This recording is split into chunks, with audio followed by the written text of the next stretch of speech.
അങ്ങനെ 11 മണിക്ക് ഫുട്ബോൾ കളിക്കാനായിട്ട് 10:30 ആയപ്പോഴേ ബൂട്ടൊക്കെ ആയിട്ട് വീട്ടിൽ നിന്ന് ഇറങ്ങി. നേരെ 11 മണിയായപ്പം ഗ്രൗണ്ടിൽ ചെന്നു. അവിടെ ഓൾറെഡി ഒരു ടീം കളിച്ചുകൊണ്ടിരിക്കുമായിരുന്നു. അപ്പം നമ്മൾ 11 മണിക്ക് ബുക്ക് ചെയ്തതാണ്. പക്ഷേ 11:15 കഴിഞ്ഞു കളി സ്റ്റാർട്ട് ചെയ്യാറായപ്പോൾ. നമ്മൾ ടീമൊക്കെ വാമപ്പ് ചെയ്തുകൊണ്ടിരിക്കുകയാണ്. അങ്ങനെ ഒരു 12:30 കഴിഞ്ഞപ്പോഴേക്കും ഫുട്ബോൾ കളിയെല്ലാം കഴിഞ്ഞു. പടവായിട്ട് ഇരിപ്പുണ്ട്. ഇനി നേരെ വീട്ടിലേക്ക് ചെല്ലണം. അങ്ങനെ കളിയൊക്കെ കഴിഞ്ഞ് വന്ന് കുളിച്ചു ഫുഡ് കഴിക്കാൻ പോകുമായിരുന്നു. സമയം കണ്ടോ, നമുക്കതായപ്പോൾ ഫുഡ് കഴിക്കാൻ പോകും.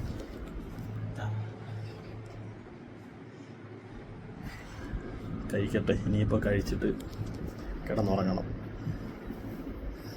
രാവിലെ എപ്പോൾ എഴുന്നേക്കുമോ എന്തോ അറിയില്ല. Fried rice. Okay bye. അപ്പോൾ കാണുന്നവരെല്ലാം ഒന്ന് സബ്സ്ക്രൈബ് ചെയ്തേക്കണേ.